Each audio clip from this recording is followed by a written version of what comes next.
All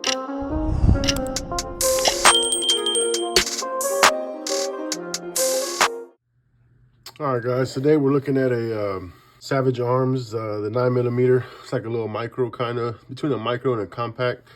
The 9mm, the stance, Savage Arms stance. It's not anything new. It's just something new to me that I just actually picked up today. So got a chance to take a look at it. So we're doing the unboxing. And then we'll get it out to the range for the first, I don't know, maybe 50 to 100 rounds, see how it performs and get some of that on footage.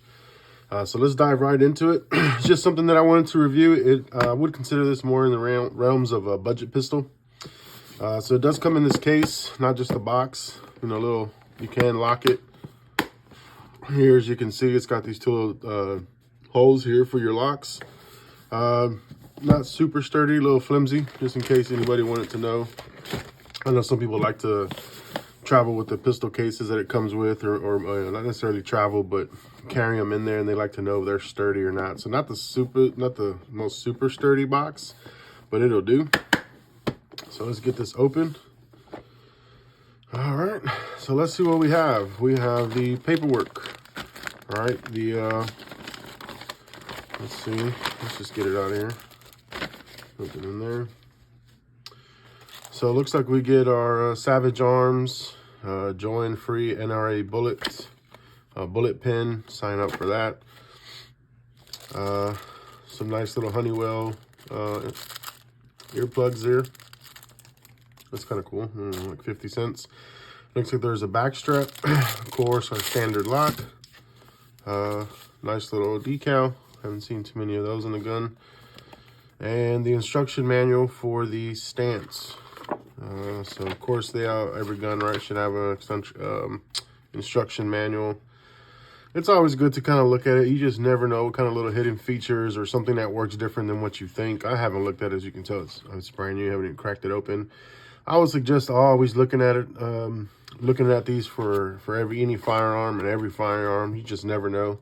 I know a lot of guys, I hear them all the time. They're like, oh, we don't need this crap or whatever. They know-it-alls or whatever. But this ain't nothing to play with, man. You make a mistake and you end up shooting yourself in the damn head or something like that. So always good just to skim through it. But yes, all pistols usually have the same mechanics. But nothing wrong with looking at it. So right away, this is all that it comes with. I'll check under the padding, but I don't think there's anything else in there. It looks like you do get the two back straps, right? One's already installed. And then it looks like this is a smaller one. Yeah, so you get like a small and a large. There's no in between there. This is the 7-round magazine. That's not cheap plastic. 7-round, looks like this is the flush mag. And then you have the one that has a little bit of the spacer on there.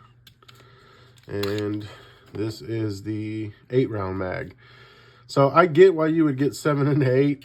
To me, I was kind of, when I saw that, I was just like, why would you make just 1 round difference? I mean, obviously it's because the extra round allows for that pinky extender here, because it is a compact, so it's a little bit smaller gun. So I do understand that part right there. But it does come with those two and the two back straps. That is pretty much it. Of course, you get your chamber flag. Let me just make sure I ain't got no hidden surprise back here. No, nothing. We didn't win the golden ticket. So let's just get this out of the way right here real quick for now. So as you can see, empty mag. Of course, it has the chamber flag. So let's get that out of the way there. So let's take a look at it. So it is the Savage stance. Looks like it's a little dirty. We did already take this to the range today. So I just kind of put it right back in here as the unboxing. I didn't remove anything other than the gun and the mags, and shot some rounds through it for the footage. So it might be from that. This is brand new again. So it looks like this is the new Savage stance 9mm.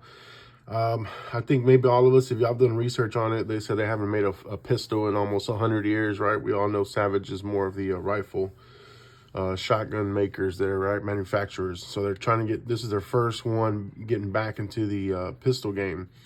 I would say for a budget gun, it's not too bad. I really do like the look of it. As far as the serrations, it looks really aggressive, semi-futuristic. I'm one of those guys that I like the cuts. You know, I like the grooves and cuts in the barrels and the slides. As far as the look, now if it serves a purpose, that's a whole nother topic, right? But I'm one of those that I do like a little bit of some modern lines in here and some deep serrations. I think that always looks kind of cool. One thing I did not like right off the bat, we're just talking about looks, I'm not getting into any of the specs yet. This little, the smooth part, I guess almost like a design on the grip. This little line, I don't know, it just looks like a long antenna on here, or like a football with laces or something like that. That's something that, I know it sounds stupid, I'm an idiot, but for me aesthetically right away, I just cannot stop from thinking of football laces here.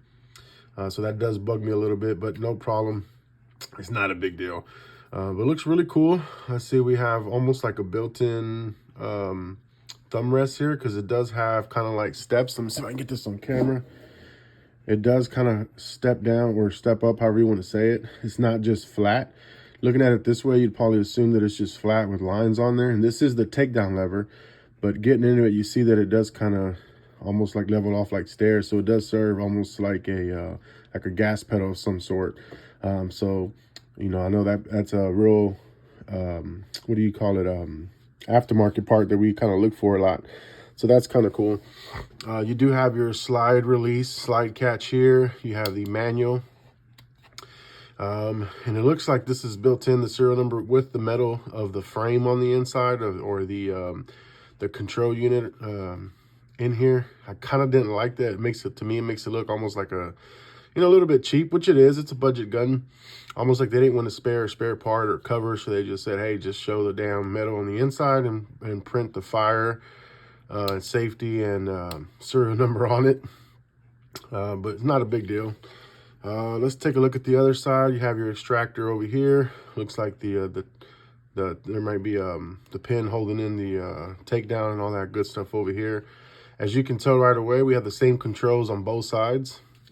So it is ambidextrous.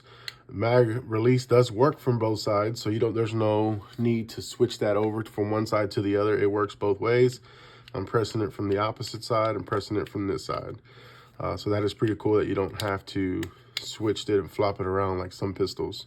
Going back to the slide here, so it is a melanite slide. Does come with standard sights, as you can see. They do have night sights, but I do believe these are the standard sights, as it's just painted orange. I think these are kind of yellowish or white. I'm colorblind. As you know, if you follow the channel, you know I'm colorblind a little bit, so that doesn't really help. Do have a stainless steel barrel. Again, like I mentioned earlier, ambidextrous controls here with the takedown on this side. So let's just go ahead right into it. I like usually go from top to bottom. So on the slide itself, like I said, we do have some nice serrations. They're pretty smooth. They're not super deep back here. On the back of the slide, these front ones, I was worried because they do look pretty sharp, rugged or jagged. I was worried that these were going to be kind of like rough on the fingers, or maybe kind of cut into you a little bit, since they're not pretty much, I don't know if you can see it, but they're not rounded off. So they look a little straight edged, but as you can see right here, it is like no problem at all. It's not really bothering me. I mean, it is leaving some grooves here, but it's not bugging me at all. You can go from the back. It is a little tight, but again, it is brand new. I'm assuming that'll break in with more rounds through it. But nothing that I would say, you know, that's crazy out of this world. Not able to rack it or anything like that. If you're used to pistols, it's pretty easy. But going back to the slide, so it does have that melanite slide. It's got your standard front sight, and then your U-notch sights in the back. So pretty easy to get there. Let me see if I can get a good focus. So pretty easy, on target during the day. These are not the night sights. Of course, you can change them out, I'm sure. It does have the drift capability for the back. The front is fixed, but you can kind of move these a little bit here and make your adjustments if it's off. But I do like the brightness of it. You can kind of get on target real easy with these sights. The top is a little flat, so it's a little boring look to me. It's a little, you know, there's no optic cut or anything like that. It is a little flat with the rounded edges on the edge here. It's got the name printed on here, the Savage. Kind of bevels here in the front, if you guys can see that. I'm assuming some of these pistols that have this beveled front end just to get inside your holster a little bit easier so they're not snagging on you. So it's rounded off here, really nice and smooth. It's not just a hard edge. So there was some thought into that when you're holstering the pistol so that way it doesn't snag. And the front sight also comes at an angle, as you can see, and it's also rounded in so that way it just kind of rolls right through there. Here's your back plate, of course. Really nice pistol. I like the look of it. All right, so that's talking about the slide. The barrel inside of there, let's see if we can go ahead and get this to lock. Really nice, hefty, thick barrel. Not a cheapy, really thin barrel. It is stainless steel, and it is a 3.2-inch barrel.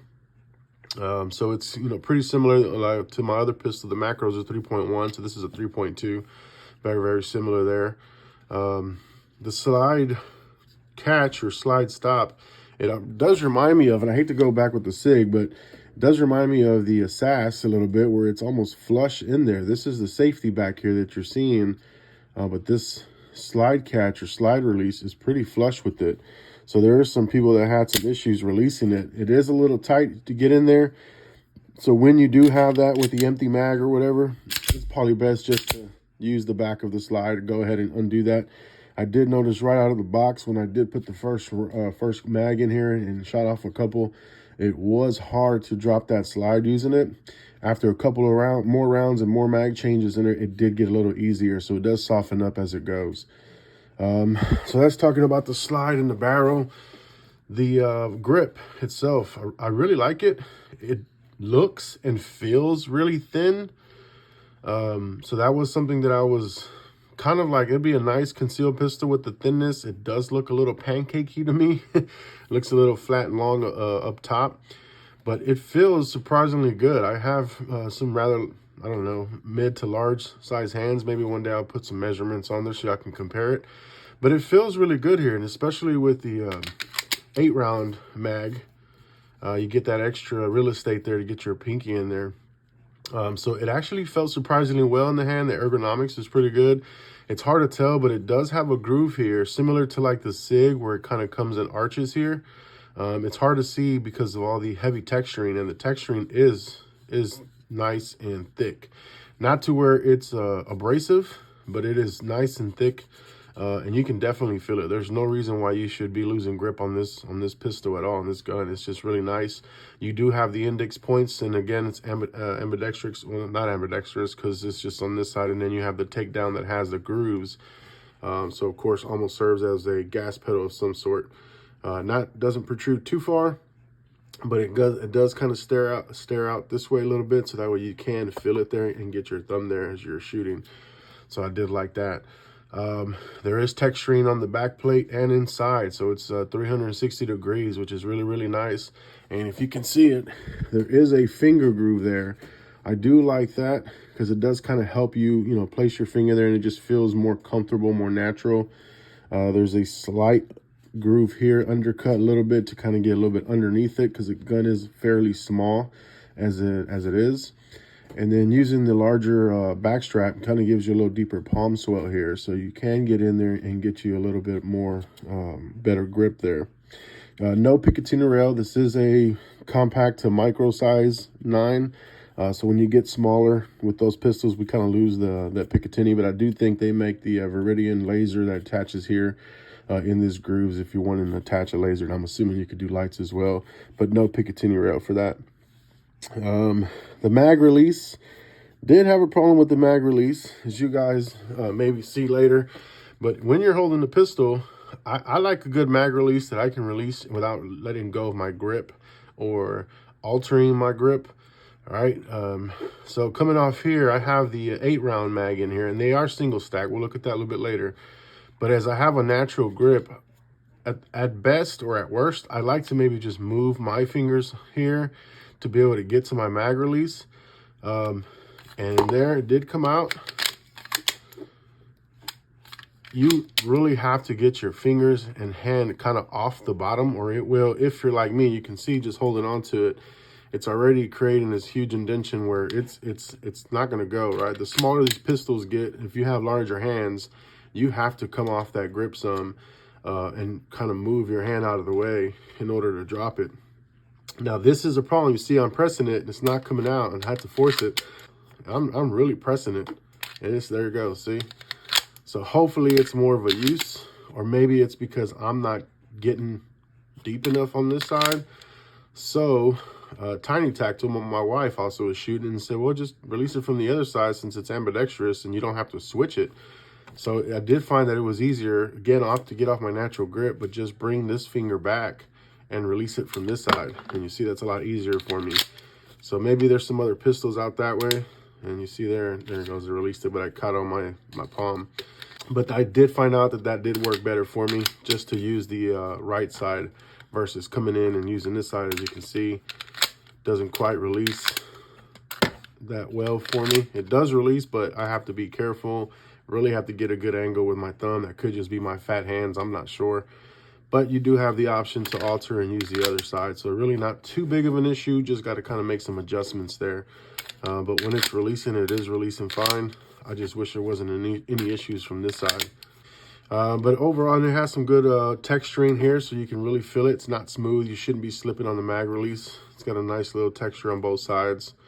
I really like all the stippling all around underneath here. You know, a lot of times you have those index points, but I mean, who really comes and puts their finger there, right? We more than naturally kind of stick it out here. I think this is the first one out of a few pistols that I've seen. The stippling is underneath, where you're getting that good trigger discipline, that trigger finger discipline here. So I did like that about that. The back straps really get into you. There's only 2 sizes again. Let's take a look at that. Let's see if I can show the comparison. So you have a really small one here, and then you have the larger one that's already installed. So of course I'm keeping the larger one, so that way if some guys are like, well, what is really the backstrap for? So the larger it gets, yes, it gives you somewhat of a deeper beaver tail in here, deeper cut to get in here and get a good grip. But for those with larger hands, you want a larger backstrap, because as it pushes your hand out, the bigger it gets, your fingers will get back here, so you can really get to your trigger and get to a good grip. Whereas if you had a skinnier backstrap, say we put this one on, this little smaller one, well, obviously it's not going to protrude as far back, so naturally my hand would go even further, causing me to come on inside the trigger guard at a weird angle, really, and really having this big hook here to try to get my finger on the trigger if I was getting closer to this backside. And then your fingers really wrap around almost the entire frame, so it would be hard to get that support hand in the proper position. Magazines, again, you have the, see, there it is. I'm trying to use this side, I'm having issues, so I have to remember to go with this side. This is the 8-round, does have the little spacer here to provide that pinky extender, that little bit more real estate there. And then it comes with the 7-round. They are single stack. It might give an appearance of a double stack, but it's not, obviously, with it being 7 and 8 rounds. But you have one that's flush, and then you have the extra round with that pinky extender. So as you can see, as we all know, with smaller guns, micro compact, 9mm, semi-large hands, we lose that pinky real estate there. But if you like to conceal a little bit better, you know, you knock off like an extra 1/2 inch or 3/4 of an inch, going with the 7-round flush base pad here. So really nice. I know my finger's not on there, but it feels really feels nice. Not a big deal. And there you go. There I am again, naturally trying to release from this side. Now I'm going from this side, and it just comes out a lot easier. So maybe something I got to get used to, but I really don't think it should be that hard to release from this side. Maybe because it is semi-flush back here, it doesn't really protrude as well. So I really believe the problem here is you got to really come up from that front. See, it's a little deeper on this side, as you can see. So I think you just really have to come more from the front and press that in versus the back. There's not, see there? That's really what the issue is. If you're pressing more of the back, you're already almost flush with the frame. And there it is. You can see the more of a bevel. So if I go from the front, I'm sure. Let me see if I can do it with a natural grip. And see, with the natural grip, I can't reach way over there. But if I were try to reach, this is going to hit my palm anyway. It's going to block it. So I think you have to still just kind of come off, reach across there, and then release there. So I wish this was extended a little bit. I may look into that. I do realize now that that is the issue. This is just really flush back here, and this is kind of more where I'm pressing, and then there my palm is in the way. So you really got to come from the seal. I'm still having problems with that, so there it goes. So again, I'm just probably going to go from the right side of the pistol to release that. That seems to be working a lot better. All right. But overall, really nice pistol to conceal the size. The overall length is at 6.2 inches. The width, like I said, is really, it does look and feel thin. It's just under an inch. I think most pistols now are slightly at an inch, maybe 1.2, 1.3. I've seen some 1.4. This is 0.96. And the overall height is 4.6. I do believe that is without the 8-round mag and the pinky extender here. So really good dimensions, especially for concealed carry. Very, very small pistol. But yeah, so that's pretty much it for the unboxing and the review. Check out the other video where you can see the accuracy and the range footage and get my thoughts on that. So drop your comments and feedback, and as always, I appreciate you guys.